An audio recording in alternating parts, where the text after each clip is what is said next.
Good morning and welcome to another What a Hell of a Way to Dad. It's Francis. It is October 29th. It is 6:40 in the morning for me. That's when I wake up. That's when I have time. That's when everybody else is asleep. Although I will say my daughter actually is awake. Her current her current experiment that she's doing is to see if she can stay under the covers long enough to turn into a butterfly. Now, I know we talked about how we homeschool and homeschool kids are weird. Promise you my kid was always going to be weird like this. And look, I'm sure that she knows that she's not actually going to turn into a butterfly, but it does keep her quiet for 15-minute chunks of time. And if you're a dad, you understand why that's important. So she's in there turning into a butterfly. I'm out here talking to you. Like I said, October 29th. It's 70 degrees today, already this morning. This whole month we've been doing the part of fall. Maybe, if you're in California, you don't understand this, certain parts of California. But sometimes in fall, like it's really cold in the morning, it would be like 35, 40 degrees in the morning, and then it gets up to 70 later on during the day. This is a great time during, for weather in St. Louis. I always loved it because I like being a little chilly in the morning, nice and brisk, and then warms up a little bit gradually through the day. It's beautiful. Love it. 70 degrees, though, and it's going to be 80-something later on today in end of October. I'm not too hot about that, but global warming, what you going to do? Look, I don't use plastic straws anymore, so it's not my fault. I didn't do this. This week, what we have on the show, I have released an episode with writer Jason Pargin. Jason used to be way back in the day, way back when the internet was good, before corporations bought everything and made it terrible. Jason was one of the writers and editors of Crack.com, which was and still is one of the, God, I'm talking internet history, and I know I have to explain it because it's been so long since the internet has been good that, these things have to be explained. But once upon a time, we had these things called listicles, where it was like the very beginning, very early bits of SEO, search engine optimization, about doing lists and everything. So, but Crack did good ones that were like well thought out and deeply researched and everything. So it'd be like five things, but five things, but 4,000 words about these five things. So, it wasn't the quick BuzzFeed, like, 5 cats that look like they threw up on themselves or something.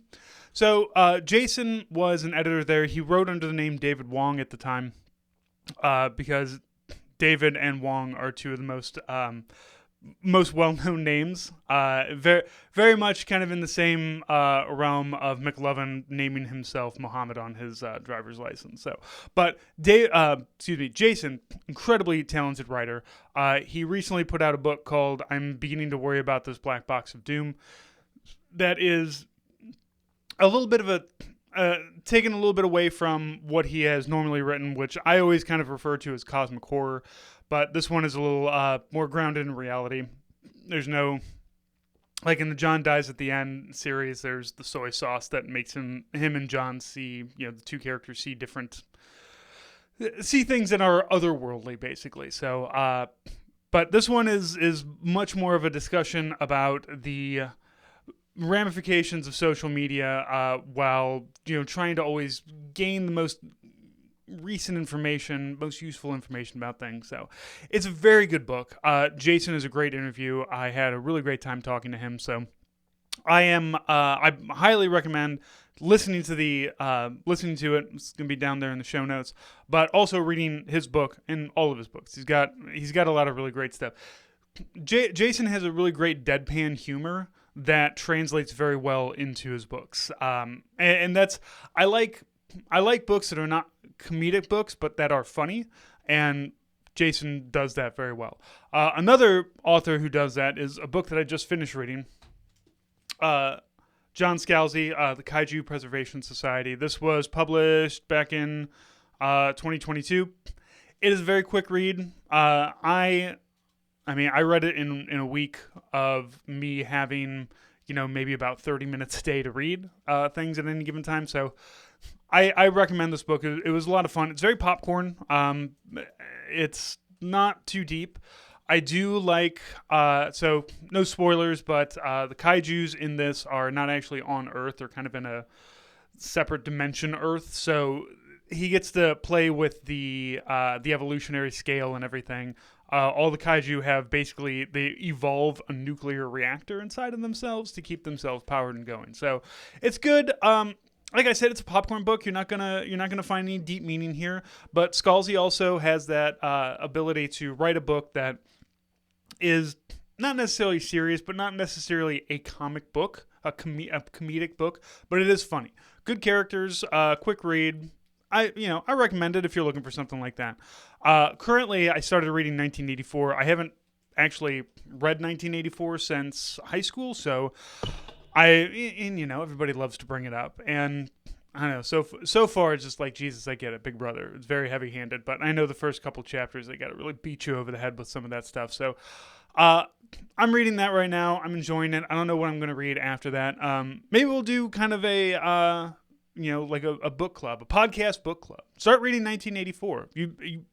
It's very well written. Orwell knows what he's doing with a typewriter. So even beyond all of the political bullshit, it's a very well written book, very good imagery so far in it. So it's something that completely missed out on me in high school, and I'm kind of revisiting some of the books that I read while I was in high school. I remember reading The Great Gatsby a while back and just being like, ugh. Great Gatsby is one of those books that's like baby's first imagery, like the eyes on the billboard, and how Gatsby is throwing these parties just to impress a girl and everything. So the Baz Luhrmann Great Gatsby was great, but I think that's more Baz Luhrmann than it was F. Scott Fitzgerald. But this is a good book. Some other books that we'll probably come back around to. I read The Jungle I read The Jungle when I was in, I want to say 5th grade. I read that in Catholic grade school, and that was 5th grade, I think, that I read that. So I was 10 years old when I read The Jungle the first time. And of course, all of the socialist, themes to The Jungle completely lost on me. And the teacher was much more just like, yeah, wasn't the meatpacking industry like terrible? So at the same time, my teacher's doing exactly what the rest of the government did when, Upton Sinclair put out The Jungle, and the thing was like, look, capitalism and industry sucks. We need to have socialism. And the takeaway everybody had was, there's rat poop in the meat. We need to do something about that, which is good. Get the rat poop out of the meat for sure. But some of the other themes were kind of lost there. So I might read that. What else? To Kill a Mockingbird. It's been a while since I've read that. I read a lot of different, but I had a class called Best Novels my senior year, and it was funny because me and like 4 of my burnout stoner friends took that class. And not because we thought it was a blow-off class, but because when I went to high school, I did go to a high school for, like, you could be a burnout stoner, but you were a smart burnout stoner. So there was at least, Catholic prep high school. You gotta know a couple things to get into that. I'm not saying that, like, this Met was some, gilded gate that nobody could pass, but I'm just saying, even our stoners were had a few IQ points to it. So in that class, we read The Godfather, which was incredible. So there's a whole underlying story in The Godfather about one of the women whose pussy is too big, and she has to get like pussy tightening surgery. I swear to God, it's in the book. Mario Puzo's a freak. So you should read The Godfather. We also read a book called Shibumi by Trevanian, which was written in the 1930s, and like at the time when I read it, I loved it. It was really great. And then as I got older, I realized it was just pure male fantasy shit. Like you've got this guy who's just like good at everything. He's a real Mary Sue. He fucks incredibly. Like anytime he has sex with a woman, he ruins her forever because nobody will ever be as good as him, kind of thing. So, but it's other than that, like, the whole people trying to assassinate him for, I don't know, being him. But Shibumi is like this Japanese, and I don't know if this is real because again, 1930s, written by a guy named Trevanian, who was a very, very white dude at the time. So I might revisit that one. We read Power of One, which is about boxing in South Africa. and a few other ones. So there's some good books that we read in there, and I don't really remember reading a whole lot of books in high school that were like assigned books. So I might have to find some lists and see. I do really want to reread Catcher in the Rye though. I know that's one that like it's like the states' rights thing, right? So like in grade school, you learn that the Civil War was about slavery, and then you become a high schooler and it becomes about states' rights, and then when you become older and smarter, you're like, no, it was about Civil War, it was about slavery. So it's kind of it has that same thing where it's like Holden Caulfield is like you kind of feel for him when you're a kid because you're a kid, and then you get older and you're like, he's a whiny bitch, and then you get to the end, is like, his sister fucking died, of course he's a whiny bitch. Like, he's not doing well. His sister died, and like none of the adults in his life are able to do anything to help him, and they all just think that he's a huge fuck up. So might have to revisit that one too. We'll see. We'll do a book club. Maybe not this time, but next one. But start reading 1984, I guess. Pick up a copy. Read some George Orwell. Not just because of politics, although I can understand if you wouldn't want to wait until after, and I understand that it might be a little too heavy-handed because you are going to see some parallels, but like it's not that. We are not to 1984, and we're nowhere near as bad as 1984 is. So other things that we released this week, actually last week, our bonus episode was with November Kelly. She and I discussed William Wallace versus Shaka Zulu in Deadliest Warrior. So we're coming up on the end of season 1 of Deadliest Warrior. The last one is going to be the IRA versus the Taliban. I'm going to bring producer Tom on for that one. Tom did a great series on the Troubles over on Lions Led by Donkeys. If you ever wanted to get a real in-depth on the 1970s IRA and Bloody Sunday as well, kind of a step-by-step of Bloody Sunday and how horrific and how much of a war crime it was. Lions Led by Donkeys, go find that. So Tom's going to come onto the show. We're going to talk about the IRA versus Taliban. That is one that we technically already have done. The Zoo Crew and I did it a couple years back. When I downloaded that one, I said, no, we'll just do this one, and So, Deadliest Warrior, almost done with Season 1. Season 2 is going to be great, because Season 2 is going to get into, like, army versus army instead of person versus person. I know that there's, like, the Waffen SS versus, like, the Viet Cong and shit like that. So, it's going to get, like, kind of uncomfortably racist in some places, and that's what we're here for. That 2009 era Spike TV kind of shit where it's just a bunch of dudes in tight shirts talking about, I don't know, how, uncomfortably talking about the Nazis. I don't think there's any way to comfortably talk about Nazis for sure, but when you're trying to talk about, like, yeah, the Nazi ways that they killed people was great. So we'll get there. That'll be next season, once a month, still bringing people on for that. Let's see. I got a Mashcast coming out this week on Patreon that'll be available at any dollar level on the Patreon. So if you're giving any amount of money to the Patreon, it'll be on there. And that's the big ones. Current projects that I'm working on, though. One of our producers is Jack. Jack's great. Jack used to work in radio. He had a kids show, and he's a musician that specializes, specifically does, I don't want to say kids music, because kid music makes it sound like it's not for everybody. It's more family music, right? So there's this whole genre of music called kindie. It's like kid indie music. And there's a lot of really great bands. There's bands that that do this, like Lisa Loeb, the Verve Pipe, the guy from Chris something from, last name is escaping me, but from Presidents of the United States of America, does music under the name Casper Baby Pants. Let's see, Steven, where it's a collaboration effort between Steve from Blue's Clues and Steve from the Flaming Lips, and they put out an album together, and it's really good. So Jack has a lot of contacts in this world to not just get interviews, but also get us permission to start using some of the music. So as part of this What a Hell of a Way to Die, I'm hoping to expand into bringing you guys music that I have loved for a long time. And I'm not really a music nerd.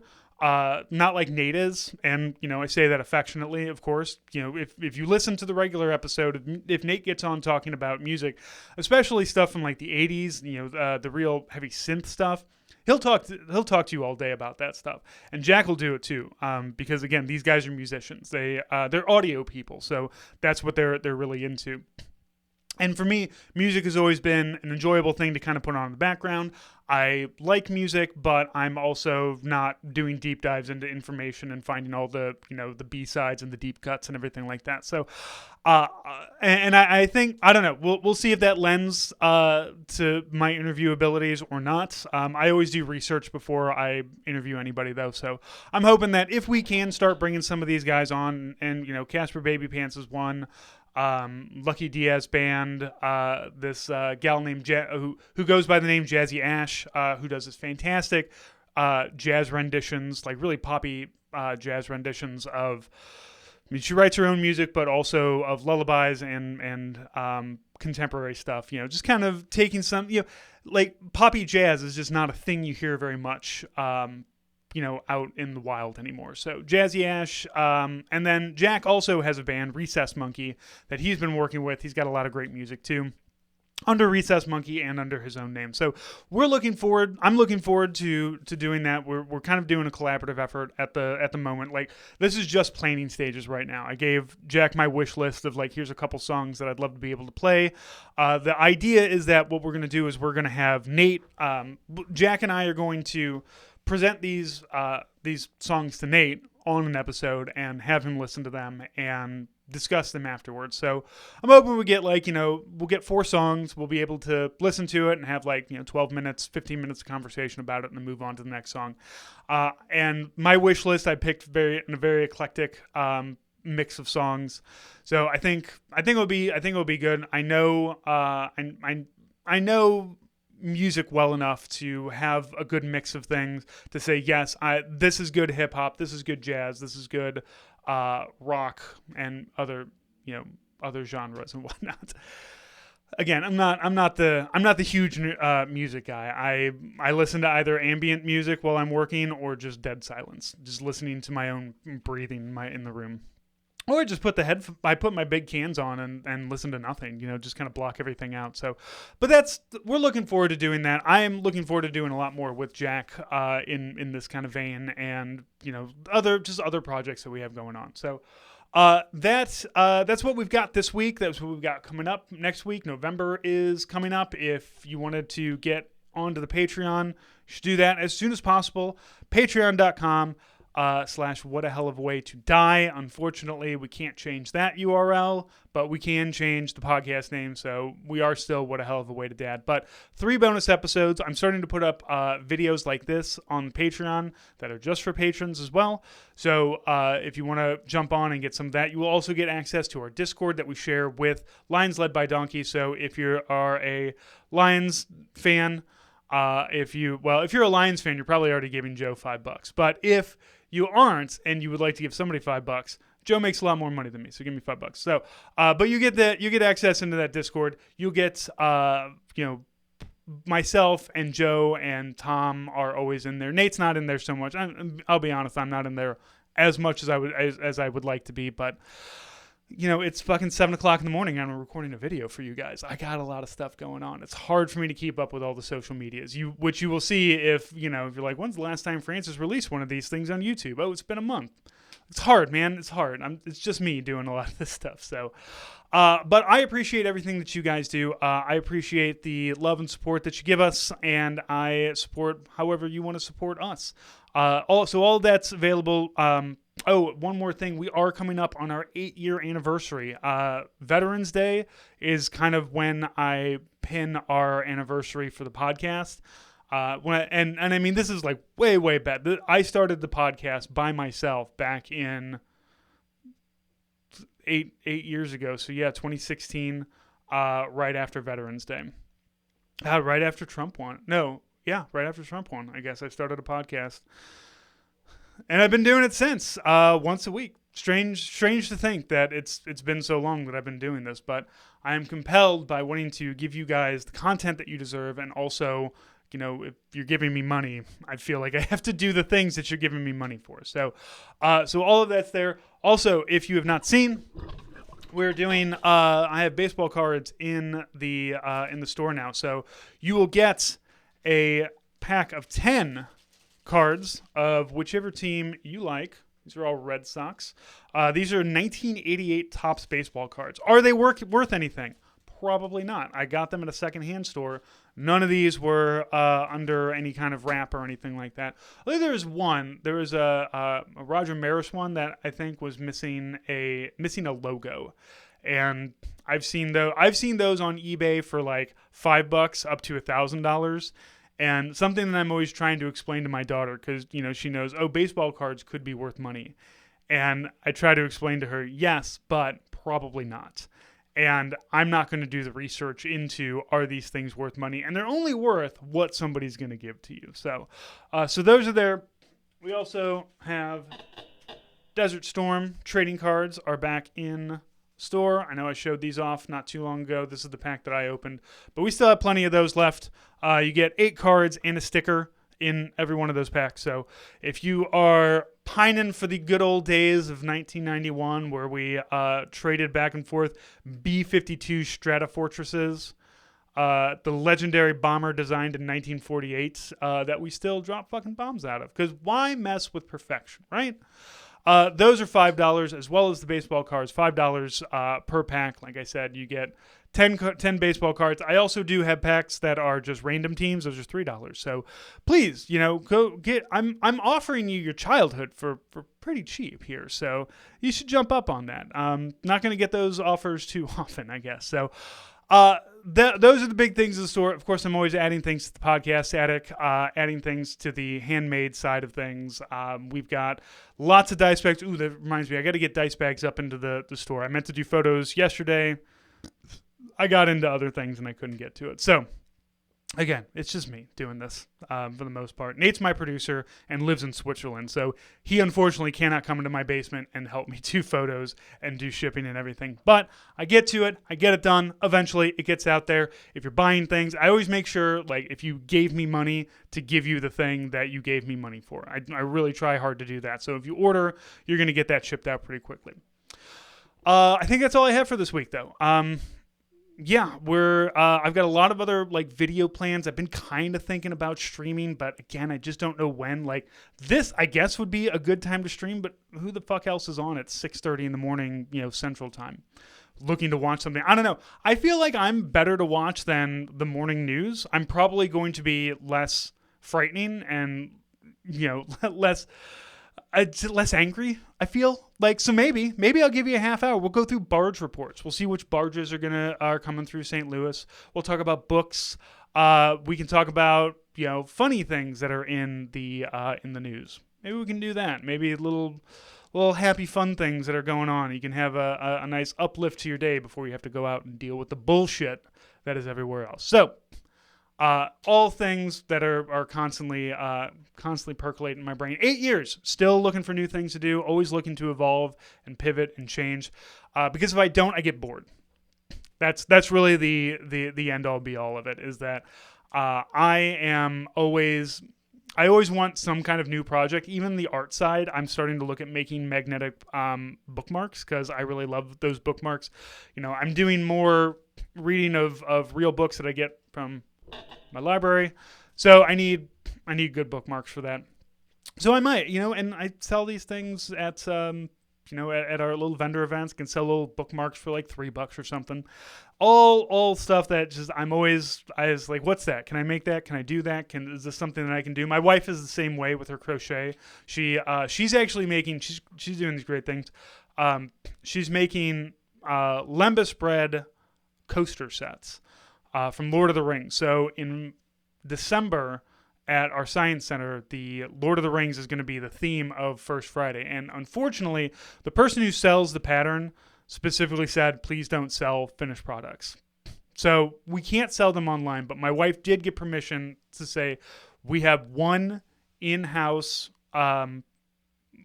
in-person events that these will be at. Can we sell them at that? And the person said yes. And then anything we don't sell is going to be given as gifts for Christmas, because a lot of Lord of the Rings nerds in our family too. But it's really not like the lembas bread, the little hardtack, the MRE wheat snack bread wrapped up in a leaf. That'd be a good thing, like Army lembas bread, and it's just a MRE wrapper with a knife stabbed through like 4 things of wheat snack bread. Get on that. I don't have any MREs anymore. I got rid of all of mine because they're old, and I don't have to do that anymore. I don't have to eat an MRE. I had one time some guy who's like, "Do you dare me to eat an MRE?" Like, bro, I lived off of these for like 2 weeks at one time. I don't give a shit. Like, you should eat it. Like, go for it. It's fine. It's not going to kill you. Like, everybody's like gather around. He's eating it, like talking about, like, everybody's so just like, "Whoa, what's that like? What's that? What? I want to try that." Like, it's fucking food. It's fine. It's no worse than any of the other shit you buy in the middle aisles of your grocery store. It's like, I don't see how this is any worse than Hamburger Helper. Anyway, I've ended this, like Lord of the Rings, I've ended this video like 3 times already, so let me go ahead and end it properly. Thank you all for listening. We will talk to you next time.